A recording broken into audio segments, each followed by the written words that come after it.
Subscribe कीजिए concept of mathematics pure identical explanation channel को और बेल आइकन को क्लिक कीजिए लेटेस्ट वीडियोस को सबसे पहले।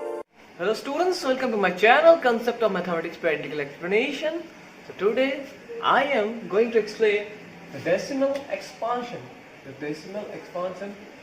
This is the chapter 1 exercise 1.3. So open your books and stay with me if you do like to understand this chapter and this exercise.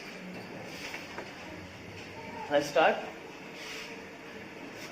Write the following in decimal form. ये दोनों को decimal form में लिखना बोला। Decimal में convert करने के लिए मुझे क्या करना पड़ता है? The numerator always divisible by the denominator. Divide करने के बाद मुझे डेसिमल एक्सपांशन दो टाइप का होता है।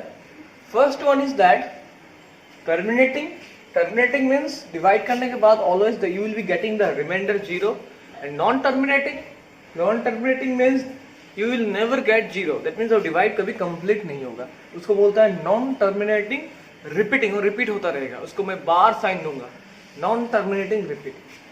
The first question is 636। दो टाइप का डेसिमल एक्सपांशन होता है, टर्मिनेटिंग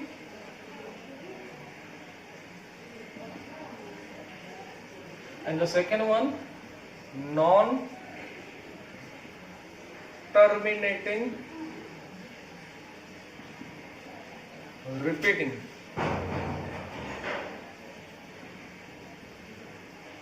मुझे देखना है कौन सा वाला क्या है, ठीक है। एक टर्मिनेटिंग, नॉन टर्मिनेटिंग। इसका रिमाइंडर ऑलवेज जीरो आएगा और इसका रिमाइंडर कभी जीरो नहीं आएगा। 36/100 means 36 divided by 100. 36 is never divisible by 100. That's why give a decimal here and give a zero here. 100 3s are 300. 60 reminder होगा, डेसिमल से और एक जीरो आएगा। 100 6s are 600. तो रिमाइंडर कितना आया? जीरो। रिमाइंडर कितना आया? Zero. So this is what? So this is terminating.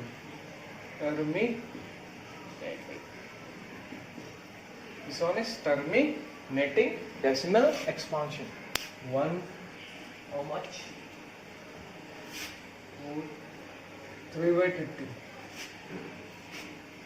3/13. 3 is not divisible by 13. That's why I give a decimal 0. 13 2s are 26 equal to 4.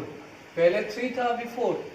मुझे रिमाइंडर चेक करना है। जहां पे रिमाइंडर दूसरा वाला मिल जाएगा, यहाँ पे 4 आया ना, या फिर 4 आया, या फिर यहाँ पे 3 है। फिर से जब मुझे 3 रिमाइंडर मिल जाएगा, वहां पे जाके मुझे रुक जाना है। वहां पे जाके मुझे क्या करना है? रुक जाना है। तो 13 डेसिमल से 0, so 13 3s are 39. 1 is the remainder. Decimal से फिर से एक जीरो, डेसिमल से जीरो देगा और एक जीरो लाना पड़ेगा। 13 7s are 91. 7 is the remainder.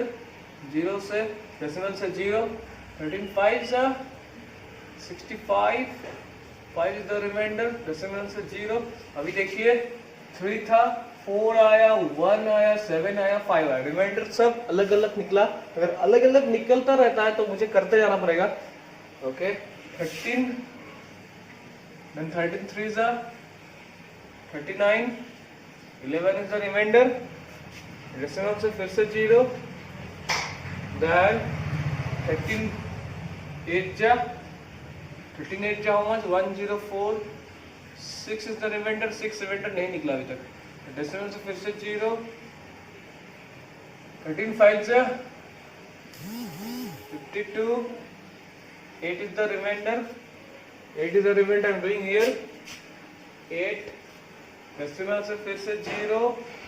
Okay, 13 5s are 13 6s are 78. 2 is the remainder. Decimal से फिर से zero. 13 1s are 13 EL got 7. अभी देखिए यहाँ पे 7 निकला था, यहाँ पे भी 7 निकला है।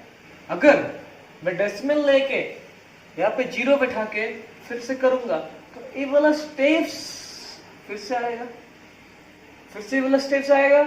7 से फिर से 5 रिमाइंडर आएगा, फिर से 11 रिमाइंडर आएगा, फिर से 6 रिमाइंडर आएगा। मतलब ये स्टेप जाता ही रहेगा, ये स्टेप जाता ही रहेगा। इसका मतलब है 65 7 1 2 3 4 वाला स्टेप 1 2 3 4 5 दिस इज प्लस 30 65 आया ना 13 5 जा 65 13 5 जा 65 मतलब 7 से फिर से रिपीट होता रहेगा 13 5 जा 65 इसका मतलब है 5 से बार साइन आएगा मतलब 13 5 जा 65 उसके बाद रिमाइंडर मिला 5 मतलब इस स्टेप से फिर से रिपीट होता रहेगा। तो 65 मिला 65 कैसे मिला 13 को 5 से इंटू करना 65 मिला। इसका मतलब है ये जो क्वेश्चन 5 है क्वेश्चन जो 5 है 5 से कंटिन्यूअसली क्या होगा रिपीट होता रहेगा। तो इसलिए मैंने इसको क्या किया बार साइन में कन्वर्ट किया। इसमें क्या किया बार साइन में इसको क्या किया कन्वर्ट किया। अगर बार साइन में कन्वर्ट किया मतलब ए हो गया नॉन टर्मिनेटिंग तो ये लिखना पड़ेगा non terminating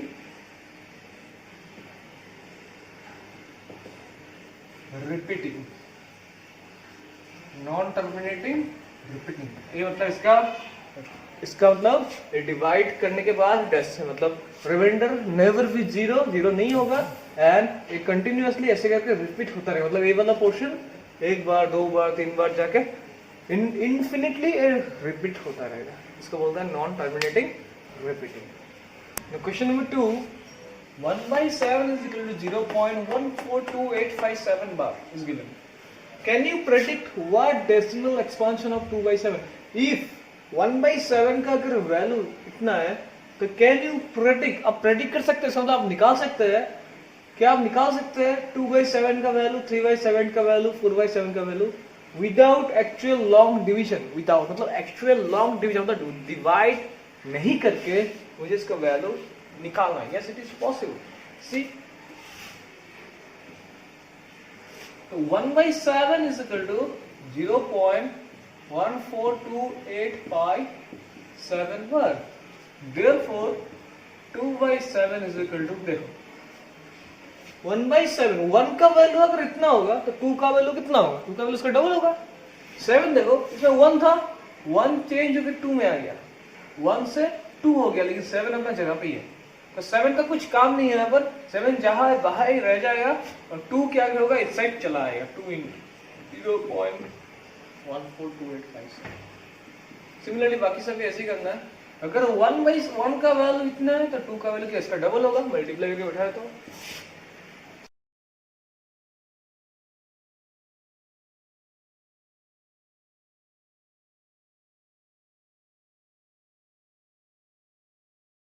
it should be included under the bar। बाकी सेम ही है अगर 2/3 2 से मल्टीप्लाई होगा तो 2/7 is multiplied by 2 then 3/7 also multiplied by 3 very easy। So you see express the following in the form of p by q। Number 1 question number 3 का number 1 0.6 बार एक number है तो उसको p by q फॉर्मेट में convert करना है। p by q format मतलब rationalise करना है इसको रैशनल नंबर में कन्वर्ट करना है। where p and q are integer p और q एक इंटीजर है all the numbers are integer as you know where q doesn't equal to 0 q 0 नहीं होगा ठीक है। तो 0.6 बार को मुझे p by q में कन्वर्ट करना है। 0.6 को अगर p by q कन्वर्ट करना है so solution let x is equal to 0.6 bar therefore x is equal to 0.666 इसका मतलब है मुझे 6 के ऊपर से बार को हटाना है। 6 का ऊपर से बार को हटाने के लिए मुझे क्या करना पड़ेगा okay so x is equal to 0.666 इसका नंबर 1 देता हूं। एक चीज आप याद रखिएगा डेसिमल अगर एक डिजिट का आगे है आप उसको 10 से मल्टीप्लाई करना है। डेसिमल अगर एक डिजिट का आगे the decimals are given before one digit it should be multiplied by 10 both side को आप 10 से मल्टीप्लाई करना। अगर डेसिमल अगर 3 डिजिट का आगे है तो आप 1000 से इसको मल्टीप्लाई करना। तो क्या होगा ये जो डेसिमल है डेसिमल एक डिजिट आगे चला जाएगा। अभी देखिए 0.666 को अगर मैं 10 से मल्टीप्लाई करूंगा तो ऐसा होगा 6.660। ठीक है, ऐसा होगा। इसमें देखिए ये जो 6 वाला पार्ट है, ये पार्ट अलग मिल जाएगा मुझे, और 0.666666 जो है ये भी एक सेपरेट एक पार्ट हो जाए। इसीलिए मैं क्या करूंगा, बोथ साइड को 10 से मल्टीप्लाई करूंगा, और 10 into x is equal to 10 into 0.666। मैं लिखूंगा both sides are multiplied by 10। क्यों मल्टीप्लाई किया? डेसिमल का इस डिजिट का आगे लाने, डेसिमल को एक डिजिट आगे लाने के लिए। इसमें एक डिजिट है, डेसिमल इसलिए एक डिजिट आगे लाने के लिए। अभी 10 into x 10x, 666 को 10 से मल्टीप्लाई करने से आएगा 6.666 नंबर 2। इसमें मुझे 6 अलग से मिल गया, और अलग से मुझे 6666 मतलब 6 बार भी मिल गया। ठीक है, अभी फ्रॉम 2 minus 1, 2 बड़ा नंबर है, 1 छोटा नंबर है, इसलिए 1 छोटा है। फ्रॉम 2 minus 1, 2 से 1 को माइनस कर दिया। 10 से मल्टीप्लाई इसलिए किया, डेसिमल को एक डिजिट आगे लाना है, तो मुझे ये नंबर बिना डेसिमल का मिलेगा। मुझे नंबर बिना डेसिमल का मिला, और ये जो नंबर है ये मुझे इसका इक्वल मिला। तो इससे अगर इसको माइनस कर दूंगा तो ये जो सेपरेट वाला नंबर है, ये सेपरेट वाला नंबर है, ये रिड्यूस हो जाएगा, कट जाएगा। ओके, फ्रॉम 2 minus 1, सो 2 में लेफ्ट हैंड साइड था 10x और राइट हैंड साइड था x। ये हो गया 6.666 डॉट डॉट डॉट माइनस ये हो गया 0.666। 10x से 1x माइनस करने से हो गया 9x। 6.66 ये 0.666 और 0.666 माइनस करने से रह जाएगा सिर्फ 6। So 9x equal to 6 और x is equal to 6/9। x equal to 6/9।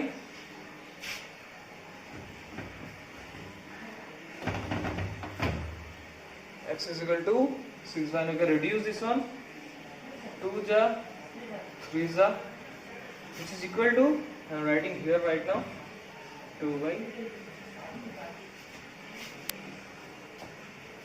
Actually, I'm trying to talking in YouTube always.